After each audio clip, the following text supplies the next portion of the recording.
اعوذ باللہ من الشیطان الرجیم، بسم اللہ الرحمن الرحیم۔ میں ہوں محسن خان اور آپ دیکھ رہے ہیں محسن وائس۔ یہ واقعہ ہے 12ویں صدی کے شام کا۔ ایک بڑا سلطان اپنی فوج کے ساتھ خیمہ زن تھا۔ اس کے خیمے کے باہر ایک لڑکی کھڑی ہے۔ وہ خیمے کے اندر تو داخل ہونا چاہتی ہے، لیکن خوف سے اس کا جسم لرز رہا ہے۔ آخر ہمت کر کے خیمے کا پردہ اٹھایا اور ڈرتے کانپتے ہوئے اندر داخل ہوئی۔ اس کے سامنے وقت کا سلطان بیٹھا تھا۔ سلطان نے لڑکی کو دیکھا اور پوچھا کہ تمہاری آمد کا مقصد کیا ہے؟ لڑکی نے ڈرتے ڈرتے کہا کہ میں آپ سے اعزاز مانگنے آئی ہوں۔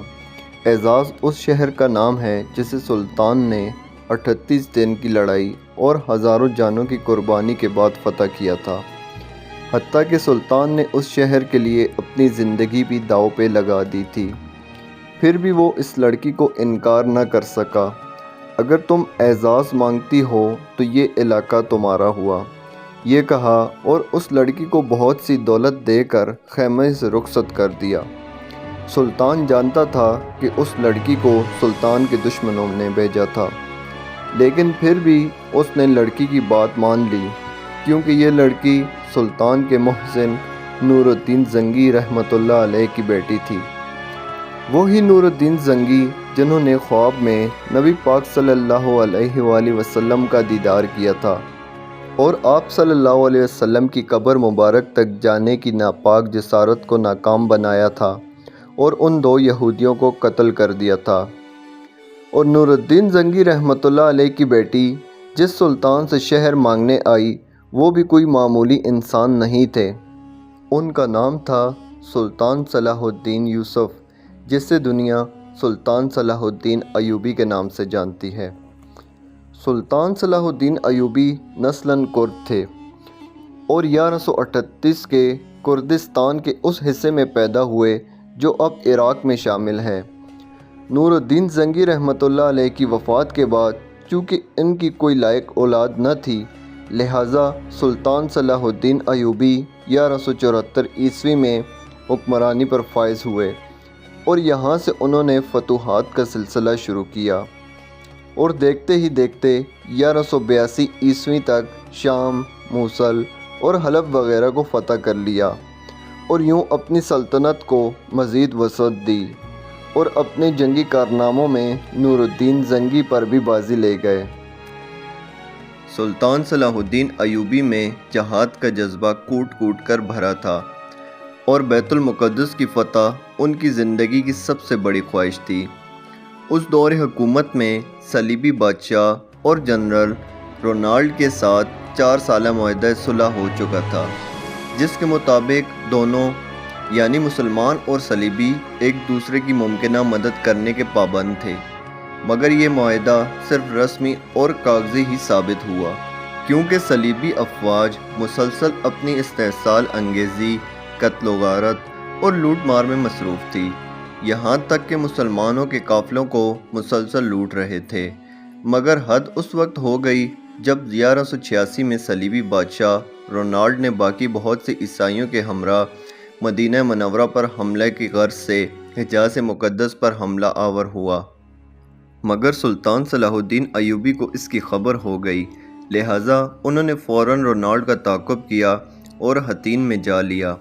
پھر یہاں ایک گمسان کی جنگ ہوئی جس میں 30,000 عیسائی ہلاک ہو گئے اور اتنے ہی عیسائیوں کو قیدی بنا لیا گیا، کیونکہ اس موقع پر سلطان نے جنگی سوجھ بوجھ اور عقل مندی کا مظاہرہ کرتے ہوئے ایک آتش گیر مادہ زمین پر ڈلوا دیا تھا، جس سے زمین پر آگ بھڑک اٹھی تھی، جس نے صلیبیوں کی کمر توڑ کر رکھ دی تھی۔ تاریخی حوالوں میں یہ بھی لکھا ہے کہ اردن میں کرک نامی قلعے کا بادشاہ رچ رونالڈ نامی بادشاہ تھا۔ حجاز مقدس کے لیے مسلمانوں کے قافلے اسی قلعے کے پاس سے گزرتے تھے۔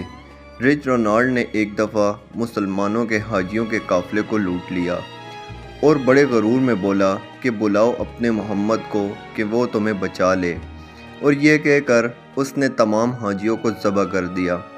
یہ خبر جب سلطان صلاح الدین ایوبی تک پہنچی تو وہ غصے سے تلملا اٹھے اور اس موقع پر قسم اٹھا لی کہ جب تک میں اس ظالم کو اپنے ہاتھوں سے قتل نہیں کروں گا تب تک چین کی نیند نہیں سوؤں گا۔ اسی دوران سلطان تقریباً 3.25 سال کروٹ لگا کر نہ لیٹے، جبکہ زیادہ نیند انہیں ستاتی تو وہ خیمے میں موجود پائیدان کے ساتھ ٹیک لگا کر اپنی نیند پوری کر لیتے۔ دوستو، دوسری دفعہ اسی رچ رونالڈ نامی بادشاہ نے ایک مزید ناپاک حرکت کرتے ہوئے حجاز مقدس کی طرف اپنی فوج کے لشکر کشی کی، مگر یمبو کی بندرگاہ پر پہنچنے پر اس نے موسمی حالات کا سامنا کیا اور اسے لگا کہ یہ اس سے مزید آگے نہیں جا پائے گا، لہٰذا اس طرح ہی وہ واپس لوٹ گیا۔ اس موقع پر بھی سلطان کو اس بات کی خبر ہوئی تو انہوں نے رچ رونالڈ کے قتل کی دوبارہ قسم کھائی۔ دوستو، صلیبی اپنی نسل کو سلطان صلاح الدین ایوبی کے بارے میں سب سے بڑا خطرہ کہتے تھے، کیونکہ وہ ان کی ذہانت، بہادری، جنگی حکمت عملی کے قائل تھے۔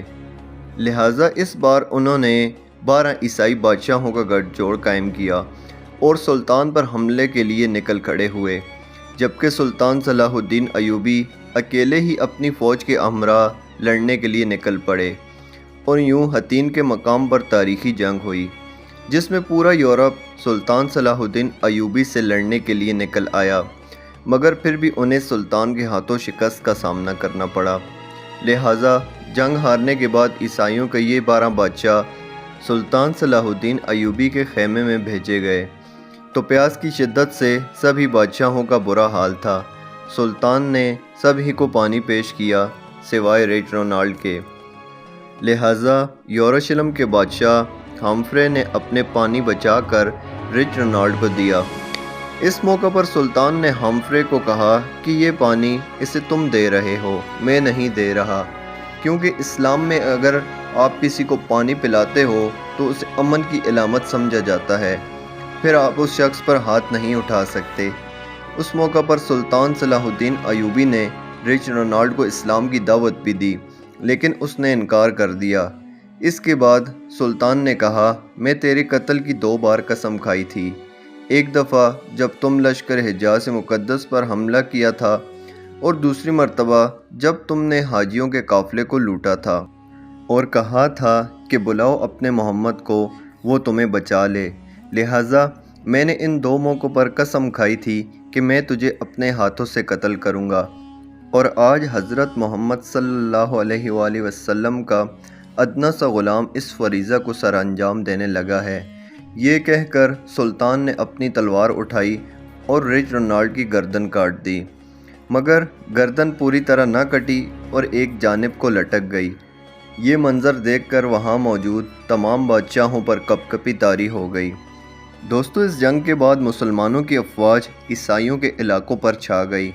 حطین کے فتح کے بعد سلطان نے کیسے بیت المقدس فتح کیا، یہ ہم آپ کو اس ویڈیو کے اگلے پارٹ میں بتائیں گے۔ اپنا بہت سارا خیال رکھیں، تب تک کے لیے اللہ حافظ۔